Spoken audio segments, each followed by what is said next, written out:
Hey guys, today we are back with episode number 35 of Truck History. On today's episode, we will be looking at the history of Fageol Trucks.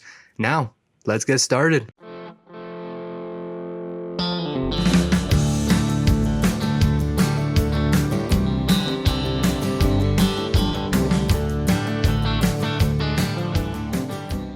The Fageol brothers, Rolly, William, Frank, and Claude, were four Iowa farm boys who in the first half of the 20th century were granted at least 125 patents, mostly in the automotive field. In 1899, they constructed a two-cylinder gasoline-powered auto, probably the first self-propelled vehicle built in the Hawkeye state. In 1905, at age 23, Frank became a Rambler dealer in Oakland, California, and soon had his three brothers working with him. Within a few years, they were the largest Rambler dealer in the world. The auto train that Rolly, Will, and Frank designed and operated for San Francisco's 1915 Panama Pacific International Exposition may have been the world's first ground-based mass transit system. In 1916, Will and Frank, with Rolly and Claude in supporting and consulting roles, entered the truck manufacturing business. Backed by Rambler's Louis Bill and Stuart Warner's Webb J, they soon earned a reputation for building a product equal to West Coast trucking's unique challenges of climate and terrain. Fageol Motors also built farm tractors and a very limited number of automobiles before hitting on the novel idea in 1922 of a purpose-built bus, a vehicle designed from the ground up as a bus, as opposed to a conversion built on a truck or touring car chassis. With its extremely low center of gravity and its comfortable ride and striking looks, the Fageol safety coach was an overnight success and was instrumental in the founding of the modern motor coach industry. Nothing that appeared as dramatically different as the safety coach was on the horizon for Fageol trucks. The line of 2, 3, 3.5, and 5-ton trucks with 1.5 and 6-ton models to follow had been unveiled in 1917 and were selling at a steady pace, but were rugged rather than radical in appearance. The trucks were, to a large extent, assembled vehicles.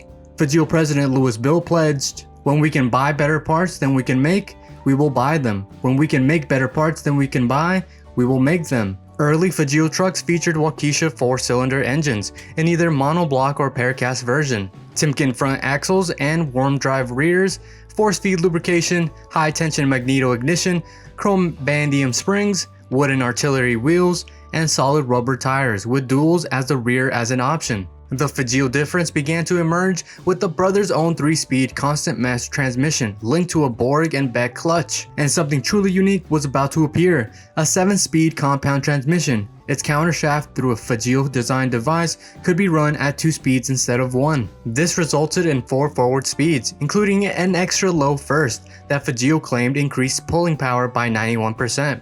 Plus a 5th overdrive that purportedly offered 36% more road speed, in addition to 2 reverse speeds. 7-speed trucks proudly announced their identity with obvious bold 7 speeds lettering on their radiators. The 7-speed truck was exactly what the Fageol thought was necessary for pulling San Francisco's hills as well as California's long mountain terrain, braving climatic extremes, mastering the most challenging road conditions imaginable, and devouring long stretches of highway between far-flung towns with maximum speed and efficiency. A 7-speed truck could actually perform to this standard, and it was demonstrated by a 1,765-mile double round trip from San Francisco to Los Angeles in March of 1920.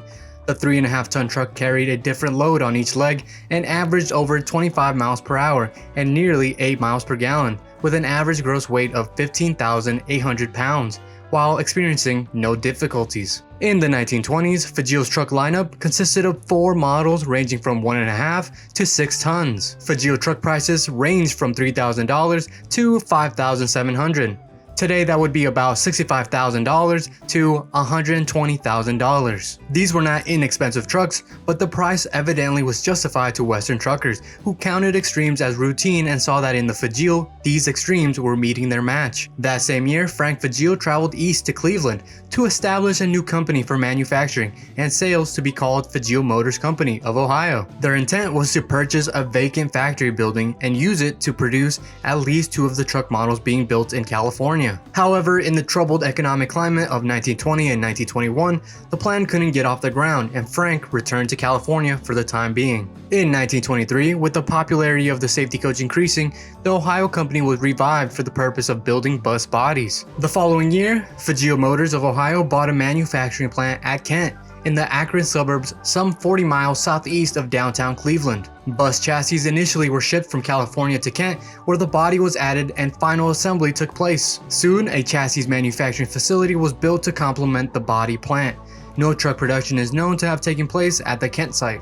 In 1925, a new 3-digit model number system was adopted, in which the first number stood for tons of rated capacity and the second and third numbers generally stood for horsepower. Later that year, the American Car and Foundry Company of New York, a rail car builder, acquired the J.G. Brill Company of Philadelphia, which at the time was the country's largest builder of streetcars, cable cars, rail cars, and trackless trolley coaches, along with the Fageol Motors Company of Ohio and Hall Scott Motors, Inc. ACF then formed a holding company, the Brill Corporation, under which 4 new operating subsidiaries, ACF Motors Company, Fageol Motors Company of Ohio, Hall Scott, and the J.G. Brill Company was placed. Fageol Motors Company in California chose not to be included in the merger and continued as an independent truck builder without any involvement by either William or Frank Fageol. The brothers joined ACF as vice presidents and sold their interests in the company they helped found. It was at this point that some of the intricate folds of the Fageol story can start to be untangled. For the remainder of the Fageol products history,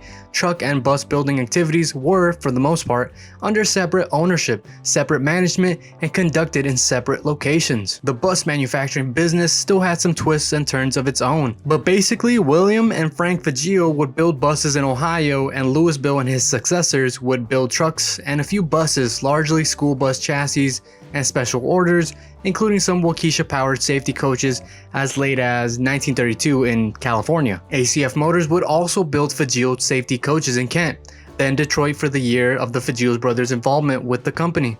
And from 1927 to perhaps 1935 would build similar buses in Detroit under ACF name. These buses evidently were just different enough to maneuver around legal pitfalls and avoid paying royalties to Fageol. They received a lot of criticism, and often the joke that was said was that the ACF stood for a counterfeit Fageol. In 1926, Frank and Will Fageol resigned from ACF to launch a new bus building venture. The brothers had tried to interest ACF in a radical new design, one arguably more revolutionary than the safety coach had been several years earlier, but they passed on the new design. In 1927, the Fageols left the company and repurchased their old plant at Kent, Ohio from ACF. They formed the Twin Coach Company and proceeded to make history yet again. Before we get to that part of their history, what became of the Fageol truck once Will and Frank Fageol left? If we go back a couple years to 1925, Fageol Motors of California was offering 2, 3, 4, and 6-ton trucks, with 10-ton models soon to follow. The practice of letting the first number of the model designation stand for a truck's nominal hauling capacity in tons continued, though as horsepower ratings increased, the meaning of the second and third numbers perhaps became less descriptive. All trucks would continue to use Waukesha engines, Fageol transmissions, and typically Timken axles. By 1929, Fageol was offering full pressure lubrication and on the largest trucks, tandem axles and air brakes. In August 1926, the Fageol Flyer was introduced. It was Fageol's entry into the so-called speed truck market. The speed truck was a light truck, 1 and 2 tons initially, with heavy-duty design features. It boasted an all-steel cab and was powered by a 4-cylinder 252 CID Waukesha with the English-designed Ricardo head, featuring a high turbulence combustion chamber that was claimed to increase power by 15 to 20%. Fageol added a 6-cylinder engine built by Waukesha to its line in 1927 for trucks of 3 tons and more. Waukesha 6s soon were available in sizes up to 549 CID. The last 4-cylinder engine was offered in 1933. In 1936, both Cummins and Waukesha diesels became available for trucks of 5 tons and over. In 1930, an all-aluminum truck was built in cooperation with Alcoa. Hood, frame, cab, and anything else that could be made of aluminum alloy was. This was claimed to result in a net weight savings of 2,900 pounds when compared with a 10-ton steel chassis. Reduction in unsprung weight accounted for 960 pounds of that total and resulted in improved steering, handling, and tire life.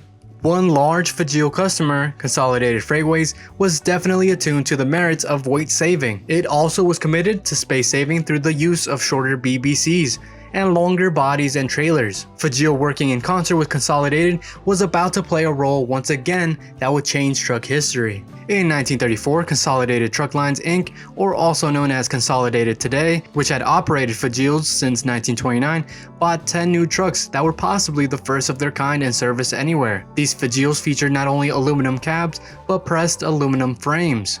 In 1937, CF put a Fageol aluminum cab over engine, a 6x4 diesel with a 22-foot body, pulling a 28-foot 3-axle trailer into service, and was pleased with the results. This was the last Fageol out of the fleet of 67 that Consolidated bought.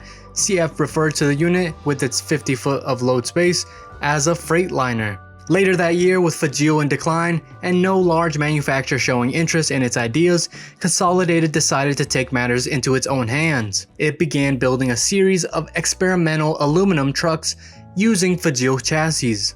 Older Fageols rebuilt in the Consolidated shops emerged in various, often curious, odd-looking configurations. About 20 of these home builds operated with impressive results just before and during World War II. Some of these trucks bore the name Freightways inside their destined to be famous co-hanger logos.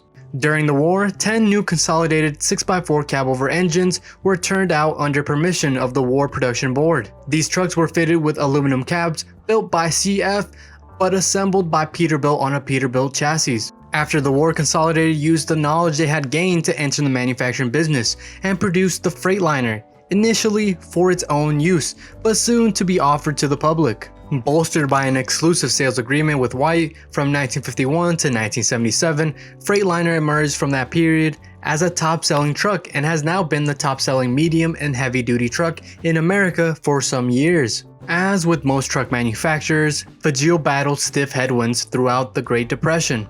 It last turned a profit in 1929 and limped through the next 2 years before going into receivership in 1932. Prior to this, in 1930, Fageol had attempted a merger with Moreland, but that effort failed.